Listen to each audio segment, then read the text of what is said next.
रामदास कदम की बेटे के लिए फील्डिंग, गजानन कीर्तिकर मैदान छोड़ने को तैयार नहीं। महाराष्ट्र में सियासी खींचतान, अभिमन्यु शितोले। आने वाले लोकसभा चुनाव मुख्यमंत्री शिंदे के लिए कितना बड़ा सिरदर्द साबित होने वाला है, इसके संकेत मिलना शुरू हो गए हैं। दिवंगत शिवसेना प्रमुख बालासाहेब ठाकरे के करीबी रहे दो नेता गजानन कीर्तिकर और रामदास कदम, जो उद्धव ठाकरे को छोड़कर बागी एकनाथ शिंदे में शामिल हैं, एक ही सीट को लेकर आमने सामने आ गए हैं। यह सीट है मुंबई उत्तर पश्चिम लोकसभा की।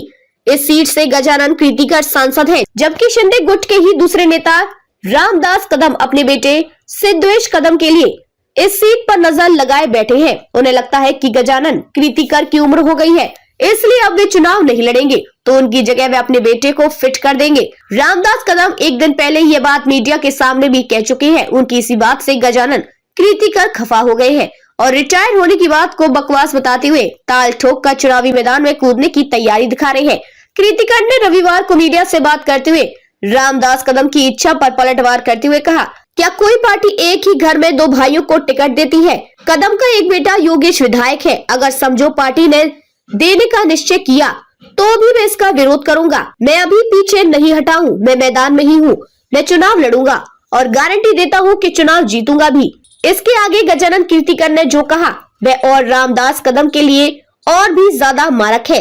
कीर्तिकर ने कहा, अगर पार्टी मुझे टिकट ना भी दे तो उसे किसी अच्छे आदमी को टिकट देना चाहिए। कीर्तिकर ने कहा कि मुझे ना मंत्री बनना है ना राज्यपाल बनना है, परंतु इसका मतलब यह नहीं है कि मैं चुनाव नहीं लड़ूंगा। चुनाव लड़ने की मेरी तैयारी पूरी हो चुकी है। हालांकि अभी उम्मीदवार कौन होगा यह तय नहीं हुआ है, लेकिन मैं चुनाव लड़ूंगा, ये मैंने मुख्यमंत्री एकनाथ शिंदे को बता दिया है। उम्र होने का मतलब कमजोर नहीं। कीर्तिकर ने कहा कि पिछली बार मैं 3.25 लाख वोट से जीता था, इस बार 3.5 लाख वोट से जीतूंगा। मेरी उम्र हो गई है, इसका मतलब ये नहीं कि मैं कमजोर हो गया। मेरा दिल दिमाग शरीर पूरी तरह स्ट्रॉन्ग है। बेटे को भी दी चेतावनी। शिवसेना छोड़कर गजानन कीर्तिकर एकनाथ शिंदे के साथ आ गए हैं, लेकिन उनका बेटा अमोल कीर्तिकर उद्धव ठाकरे के साथ ही है। चर्चा है कि उद्धव ठाकरे आगामी चुनाव में अमोल कीर्तिकर को उत्तर पश्चिम लोकसभा सीट से उम्मीदवारी दे सकते हैं, लेकिन गजानन कीर्तिकर का कहना है कि उन्होंने अपने बेटे पर शिंदे गुट में शामिल होने का दबाव नहीं डाला, लेकिन यह साफ साफ कह दिया है कि मैं जिस सीट से चुनाव लड़ूंगा उस सीट से चुनाव लड़ना नहीं, मेरे खिलाफ प्रचार भी करना नहीं। वह जहां से भी चुनाव लड़ेगा मैं उसके खिलाफ प्रचार नहीं करूंगा।